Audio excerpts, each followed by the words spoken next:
오늘은 어버이 주일입니다. 여기 우리 부모님들 많이 앉아 계시는데 이번 한 주간 동안 자녀들이 많이 찾아오셨죠? 안 찾아왔어요? 선물도 많이 받으셨을 것 같은데 자녀들이 어떤 선물 해주셨어요? 꽃도 사주시고 선물도 많이 주시고. 제가 인터넷에 보니까 50세 이상 부모님들 설문조사를 했더라고요. 500명을 대상으로 어버이날 자식으로부터 가장 많이 받고 싶은 선물이 뭐냐? 여러분 뭐일 것 같아요? 우리 부모님들이 어버이날 뭘 제일 많이 받고 싶어 할까요? 맞아요, 돈. 여러분들 혹시 카네이션 이런 거 부모님들 안 좋아하세요? 뭐 가전제품 이런 거 말씀은 하시는데 진짜 56%가 돈이래요. 그래서 여러분 혹시라도 어버이날 이렇게 다른 것 말고 돈을 주셔요. 물론 현금 외에도 이제 부모님들이 편지를 원하시는 분들도 계셨어요. 그리고 효도 관광을 원하시는 분도 계셨고 또 가전제품을 원하시는 분도 계셨어요. 근데 제가 이렇게 기억나는 게 독특한 것 하나. 여러분 그 부모님들이 원하는 수많은 이렇게 원하는 바라시는 선물 가운데 카네이션은 한 군데도 없어요. 여러분들 절대 카네이션 드리지 말고 현금을 드리세요. 알겠죠? 우리 중고등부 친구들 카네이션 대신 현금을 부모님한테 드려. 그래서 저도 오늘 저희 교회도 카네이션을 준비했는데 내년부터는 그냥 현금을 드리려고요. 네, 농담입니다. 용서하시고 눈여겨볼 만한 조사가 있어요. 근데 여러분 이거는 이 조건은 자녀들이 부모님과 함께하지 않고 선물만 줄 때 부모님들의 기대가 이렇고요. 근데 어버이들이 제일 원하는 게 뭐냐 이러니까 부모님들은 현금보다도 가장 원하는 게 가족들과 함께 여행을 가는 거더라고요. 혹시나 형편이 안 되고 여행이 안 되면 여행을 원한다는 분들이 거의 56%, 여행이 안 된다면 다만 2시간, 1시간, 2시간만이라도 가족과 함께 식사를 하고 싶다. 이게 부모님들의 소망이셨어요. 단 1시간, 2시간만이라도 식사하는 게 부모님들의 최고의 꿈이다. 그래서 여행이 56%, 한 34% 정도가 식사였어요. 이런 것 보면 부모님이 제일 원하는 게 함께하는 거였어요. 거의 8, 90%가 짧은 시간만이라도 함께하는 거였다. 근데 여러분 이와 반대되는 설문조사가 있습니다. 그럼 부모님들은 이런데 자녀들은 어떻느냐? 자녀들이 원하는 게 뭐냐? 여러분 자녀들이 원하는 10가지 가운데 부모님과 함께하는 게 있을까요? 없을까요? 우리 여기에 자녀 되신 분들 어떠세요? 우리 부모님들은 대답 착각하고 계시니까 우리 부모님들 대답 안 하셔도 되고 우리 자녀들 어떠세요? 이 10가지 자기들이 바라는 것 가운데 부모님과 함께하는 게 있을까요? 물론 여기에 있는 우리 자녀들은 부모님과 함께하는 걸 원할지도 몰라요. 근데 설문조사에는 이 10가지 가운데 하나도 없어요. 자녀들이 원하는 것 가운데 부모님과 함께하는 것은 없어요. 심지어 서울에 있는 인류대학의 자녀들 청년들에게 설문조사를 했어요. 너희가 제일 원하는 이렇게 우리가 누릴 수 있는 5가지 오복이 있다는데 이 오복 위에 너희가 원하는 6복을 얘기해봐라. 여러분 공이 1위가 이거였어요. 그들이 제일 원하는 복은 축복은 조실 부모였어요. 좀 안타까운 현실이죠. 물론 우리 가운데는 이런 분들이 없겠지만은 지금 당면한 현실이 그렇습니다. 우리의 생각과는 다르게 부모님들이 일찍 소천하고 유산만 물려주면 이게 최고의 자녀들이 느끼는 복이라고 합니다. 여기에 저희 딸도 있는데 그나마 다행인 게 물려줄 재산이 없습니다. 아이러니합니다. 부모는 작은 식사라도 함께하는 것이 최고의 복인데 최고의 기대고 바람인데 자녀들은 빨리 부모님이 소천해서 유산만 물려주는 게 최고의 복이라는 거예요. 이러한 설문조사에 저도 마음이 착잡합니다. 남의 얘기인 줄 알았는데 가만히 보니까 저희 가정의 현실이었어요. 여러분 지난 어버이날이 휴일이었잖아요. 저희 딸이 전날 밤부터 처음으로 야구장을 간다고 잠을 설쳤어요. 근데 그날이 어버이날인데 그냥 가더라고요. 친구들하고 야구장에. 그 야구장에 갔다가 실컷 잘 놀고 오면 와서 카네이션이라도 들고 올 줄 알았거든요. 이게 현실이었어요. 그날 저녁까지 카네이션을 안 주더라고요. 내가 현금을 요구한 것도 아니었는데 여러분 그 다음 날까지 그냥 등교를 하더라고요. 5월 9일까지. 이게 남의 얘기가 아니었어요. 그래서 제가 아내한테 그랬어요. 그만 쎄 빠지게 애들한테 목매달지 말고 나만 바라봐라. 그냥 나하고 같이 오손도손 손잡고 잘 살자 그냥. 애들한테 그만 투자하고 제가 그랬어요. 근데 고맙게도 그 5월 9일 저녁쯤 돼서 문자가 하나 왔더라고요. 아버지 죄송해요, 사랑해요 이래가지고. 그래서 제가 마음을 풀었습니다 다시. 여러분 이처럼 부모님들이 무시받는 현실에도 불구하고 여러분 현실은 이런데도 오늘 성경은 우리의 현실과는 전혀 다른 말씀을 하세요. 너희 부모에게 하나님이 명령을 하세요. 공경하고 순종하라고 하세요. 우리 한번 22절을 함께 읽도록 하겠습니다. 22절입니다. 너를 낳은 아비에게 청종하고 내 늙은 어미를 경히 여기지 말라. 하나님께서는 더 나아가서 공경과 순종을 넘어서 적극적으로 부모를 즐겁게 하고 기쁘게 하라고 명령을 하세요. 여러분 현실은 전혀 그렇지 않습니다. 현실은 오히려 부모님이 무시받는 현실입니다. 그럼에도 불구하고 성경은 공경하고 순종하고 명령을 넘어서 억지로라도 적극적으로 즐겁게 하고 자녀들은 부모님을 기쁘게 하는 게 당연하다고 합니다. 여러분 왜 하나님께서는 이해되지 않는 말씀을 하실까요? 우리의 현실과 전혀 다른 말씀을 하실까요? 그 이유가 무엇입니까? 여러분 어쩌면 고리타분한 하나님의 명령일까요? 오늘 세대에 맞지 않는 하나님의 명령일까요? 우리 한번 25절도 마저 읽도록 하겠습니다. 25절입니다. 내 부모를 즐겁게 하며 너를 낳은 어미를 기쁘게 하라. 여러분 현실은 전혀 그렇지가 않아요. 이런 얘기하면은 지나간 세대라고 해요. 그런데 하나님께서는 강하게 말씀을 하세요. 적극적으로 공경과 순종을 넘어 기쁘게 의도적으로라도 부모를 기쁘게 하고 즐겁게 하라고. 그 이유가 무엇일까요? 그 이유가 무엇일까요? 그렇습니다. 하나님께서는 오늘 22절 상반절에 정확한 이유를 우리에게 말씀을 하세요. 너를 낳은 어미와 아비라는 겁니다. 여러분 부모님이 많은 실수에도 불구하고 우리의 자녀들의 기대에 못 미침에도 불구하고 적극적으로 부모님을 즐겁게 하고 기쁘게 해야 할 이유가 무엇입니까? 너에게 생명을 준 부모라는 겁니다. 하나님은 제일 먼저 이 말씀을 하세요. 너희 자녀에게 생명을 준, 너희 자녀가 보기에는 부모가 조금 부족함이 있고 실수가 있더라도 너희에게 생명을 준, 너희를 이 세상에 태어나게 한 부모이기 때문에 무조건 부모를 즐겁게 하고 기쁘게 하고 공경하고 순종하는 게 타당하다고 하십니다. 그렇습니다. 우리 자녀들이 부모로부터 생명을 얻었기에 하나님께서는 부모를 순종하고 공경하는 것이 마땅한 이유라고 합니다. 여러분 갈수록 효라는 개념이 사라져요. 그래도 유교적이고 보수적인 얼마 전까지 수십 년 전만 하더라도 당연하다고 생각을 했어요. 효도라는 개념이. 근데 여러분 요즘 효도 이러면 고리타분한 생각 혹은 지나간 세대, 부정적입니다. 오히려 우리의 자녀 세대들은 남편에 대한 사랑 혹은 결혼하지 않으면 남자친구, 여자친구, 발렌타인데이, 뭐 화이트데이, 백만송이, 뭐 백송이 장미, 온갖 이벤트들. 근데 여러분 이런 상황에 이성 간의 사랑을 중시하는 더욱 가치롭게 생각하는 이런 사회에서 부모님에 대한 효도 전혀 아니에요. 그러나 주님은 정확하게 말씀을 하세요. 중고등부 하나님께서 너희가 관심을 가지는 남자친구가 너희를 태어나게 한 게 아니야. 너희가 옆에 있는 여자친구가 너희에게 생명을 준 거 절대 아니야. 때로는 우리의 자녀들은 정말 착해요. 여러분 항상 보면 학교에서 기도회를 해도 우리의 자녀들 그리고 심지어 우리의 자녀들은 여러분 이 중고등부 아이들은 3부도 스스로 자발적으로 와서 예배를 드려요.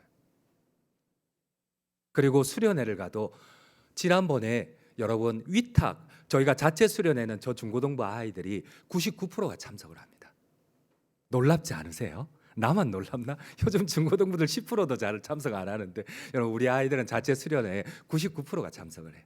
그리고 심지어 위탁 수련회인데도 90% 가까이 참석을 해요. 거기에 참석했던 부산에 있는 모든 교회들보다 가장 많이 참석한 교회가 저희 교회예요. 그렇다고 제가 한마디도 안 했거든요. 자발적으로. 그만큼 착해요. 저희 중고등부 아이들이 착해요. 그래도 우리 중고등부 친구들이 기억해야 할 것이 있어. 너희가 어쩌면 관심을 가지는 남자친구가 너희에게 생명을 준 게 아니야. 너희가 관심을 가지는 여자친구가 너희에게 생명을 준 게 아니야. 여러분, 그렇습니다. 우리 부모님들이 우리에게 생명을 주셨어요. 여러분들 아멘이세요?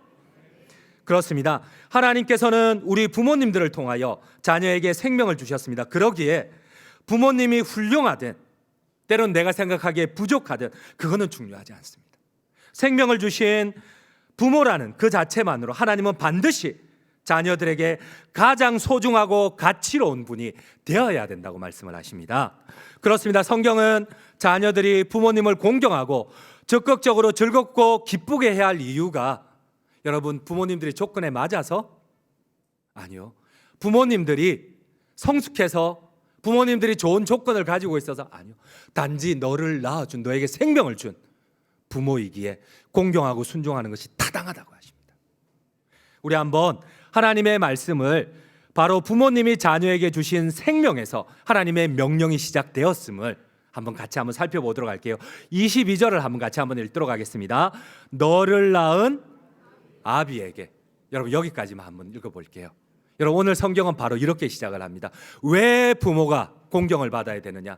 딴 데서 너희 부모가 자녀들이 원하는 조건에 맞아서, 물론 훌륭하신 부모님들입니다. 근데 하나님께서는 이렇게 명령을 하시는 이유가 너에게 생명을 준 부모라는 겁니다.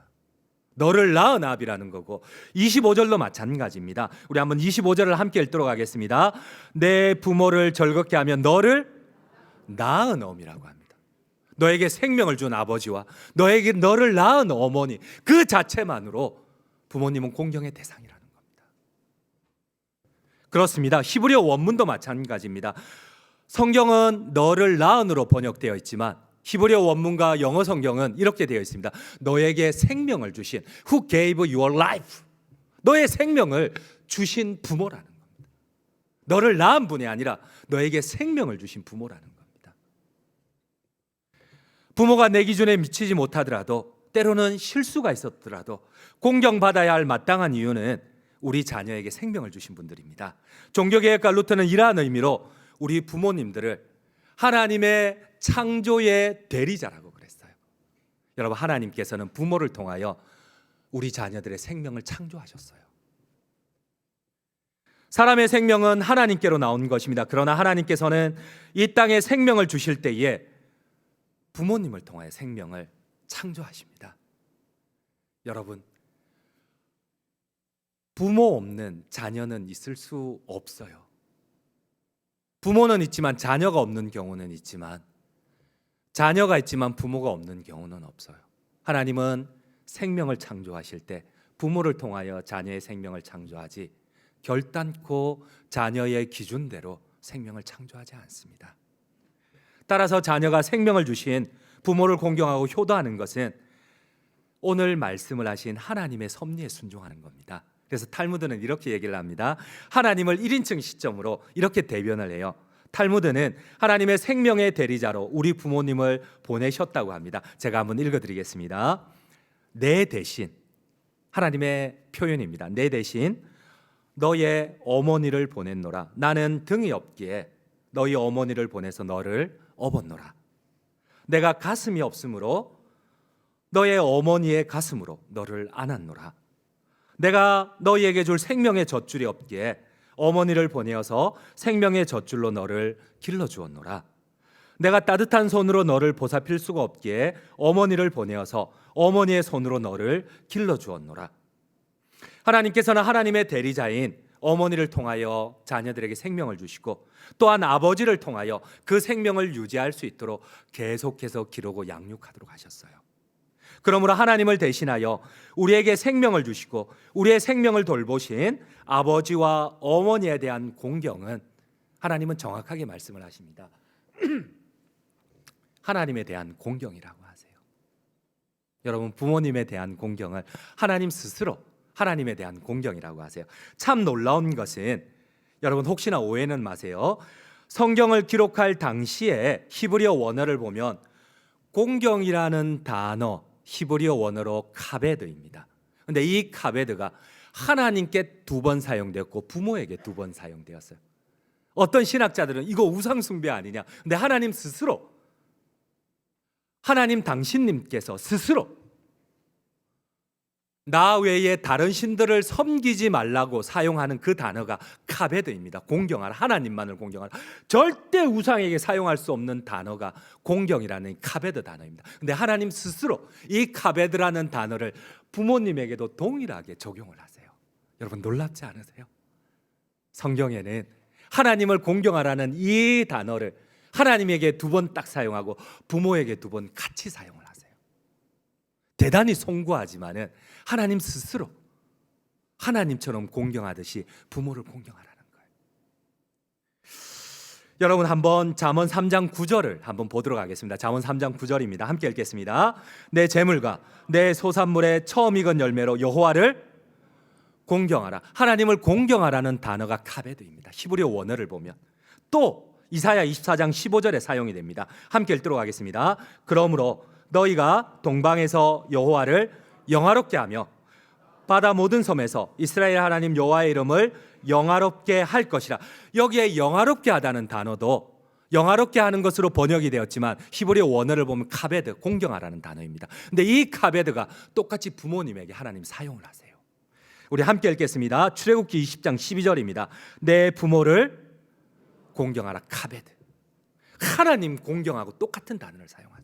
하나님 절대 우상에게 사용하지 못하도록 한 게 카베드라는 단어인데 이 카베드를 하나님 스스로 부모 공경에 사용을 하세요. 여러분 신명기 5장 16절입니다. 함께 읽겠습니다. 너는 내 하나님 여호와께서 명령한 대로 내 부모를 공경하라. 그리하면 내 하나님 여호와가 내게 준 땅에서 내 생명이 길고 복을 누리리라. 그렇습니다. 신명기 5장 16절에도 내 부모를 공경하라 할 때도 카베드라는 단어예요. 어디 이것뿐인 줄 아세요? 성경에는 여러분 유일하게 하나님께만 사용하는 단어가 하나 더 있어요. 그게 경외하라는 단어입니다. 하나님을 경외하라. 히브리어 야레라는 단어예요. 근데 여러분 하나님 스스로 이 야레라는 단어를 부모님께 사용하고 있어요. 너희 부모를 경외하라. 야레.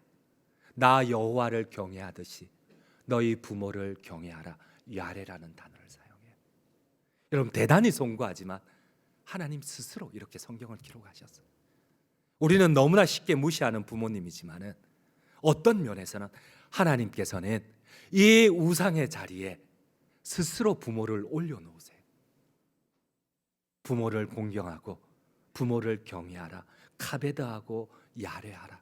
하나님께만 쓸 수 있는 단어를 하나님 스스로 부모님을 향하여 내어주시는 자리예요. 여러분 우리 한번 레위기 19장 3절을 함께 읽도록 하겠습니다. 레위기 19장 3절입니다. 너희 각 사람은 부모를 경외하고 나의 안식일을 지키라.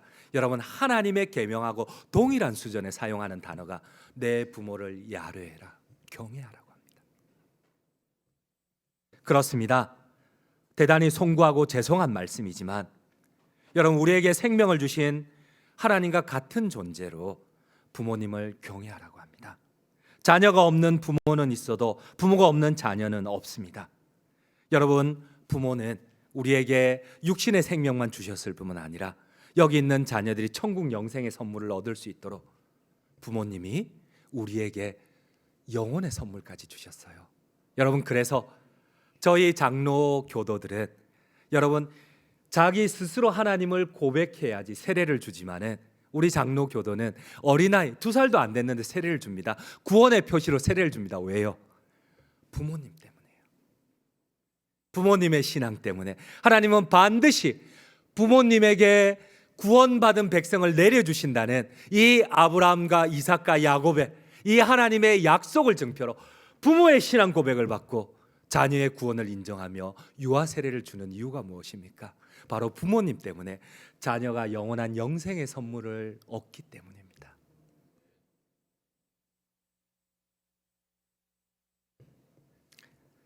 우리가 보기에 부모님이 조금 부족할 수 있어요. 실수가 있을 수 있어요.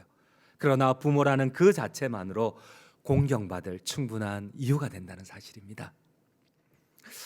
그러나 여러분, 제가 오늘 어버이날에 권면드리고 싶은 말씀은, 여러분, 우리가 하나님의 명령이기 때문에 부모님을 공경하기도 해야 되지만 하나님의 약속이 있기 때문에 부모를 공경하기를 제가 권면을 드립니다.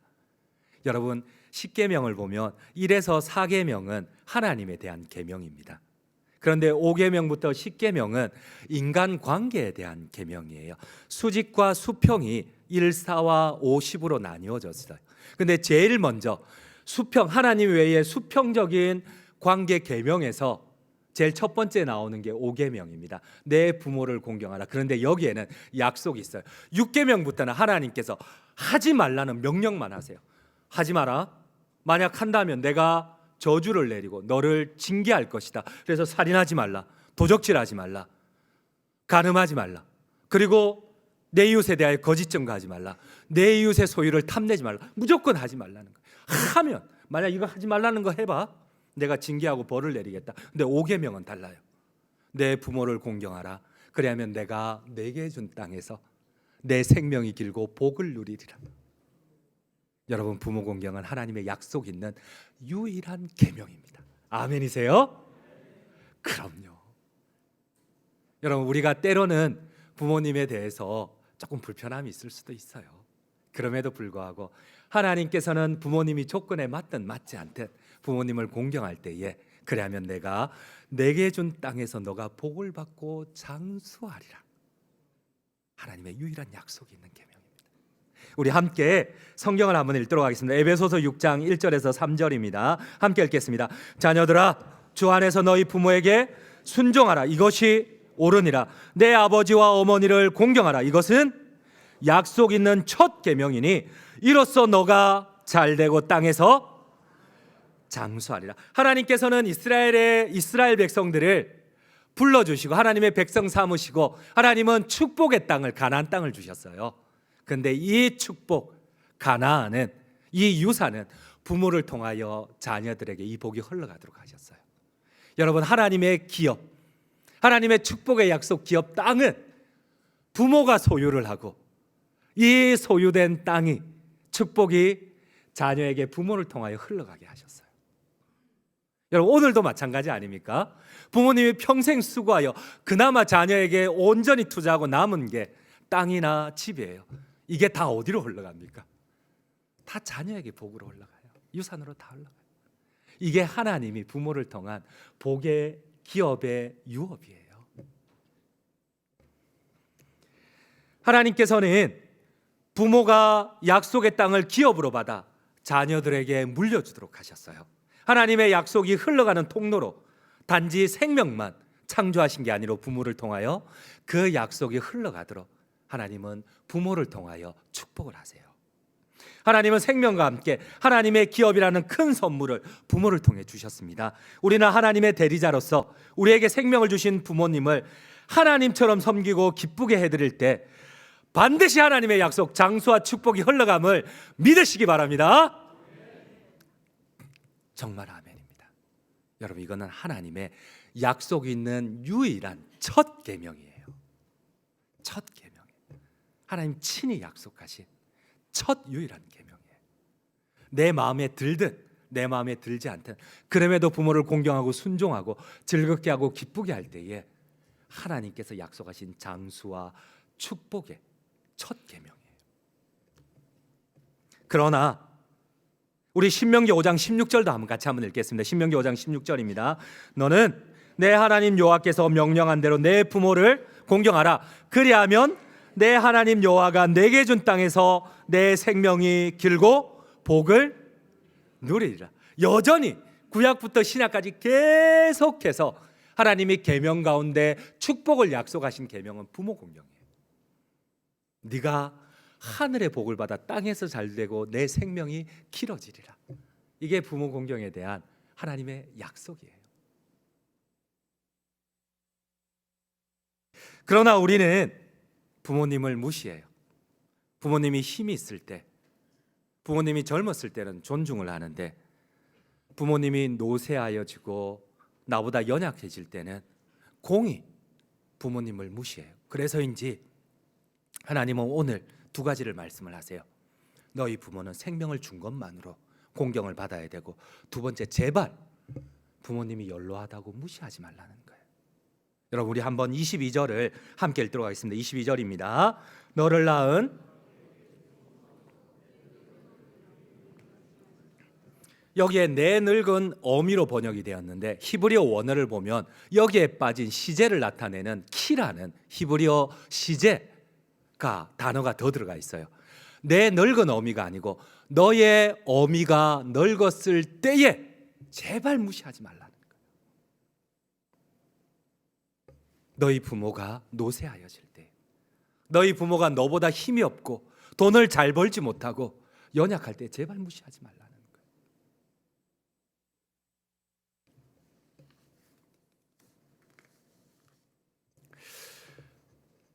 여러분, 제가 책을 읽다가 두렵고 안타까운 부모님의 마음이 공감이 되는 거예요.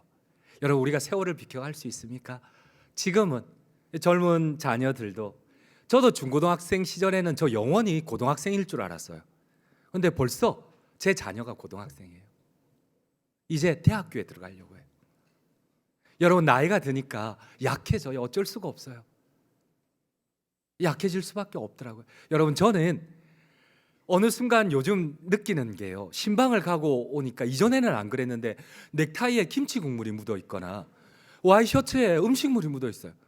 저 이전에 40대까지는 한 번도 이런 적이 없었어요. 어느 순간 자꾸 옷이 지저분해져요. 그리고 어느 순간요, 여러분, 작년까지는 안 그랬는데 저희 아내가 올해 들어서 유독 저한테 계속 강조하는 게 있어요. 제가 파풀이 묻었는데 느끼지를 못해요. 근데 저희 아내가 그래요. 당신 그거 안 느껴져? 여러분, 진짜 안 느껴져요. 저 안 그럴 줄 알았어요.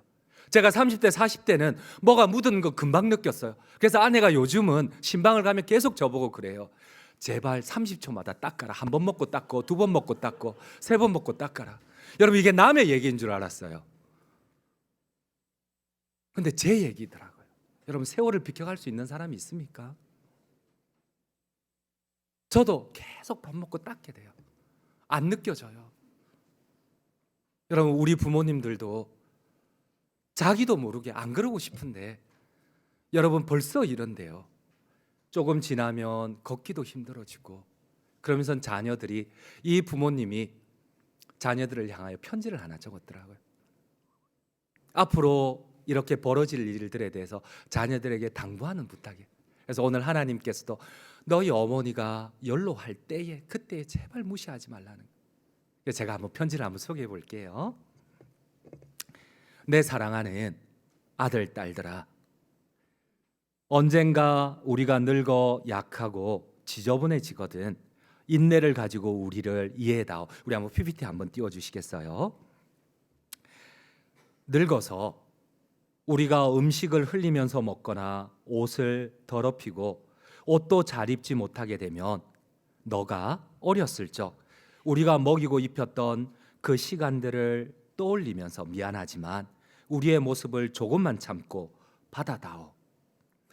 늙어서 우리가 말을 할 때 했던 말을 하고 또 하더라도 말하는 중간에 못하게 하지 말고 끝까지 들어주면 좋겠다. 너가 어렸을 때 좋아하고 듣고 싶어 했던 이야기를 너가 잠들 때까지 셀 수 없이 되풀이하면서 들려주지 않았니?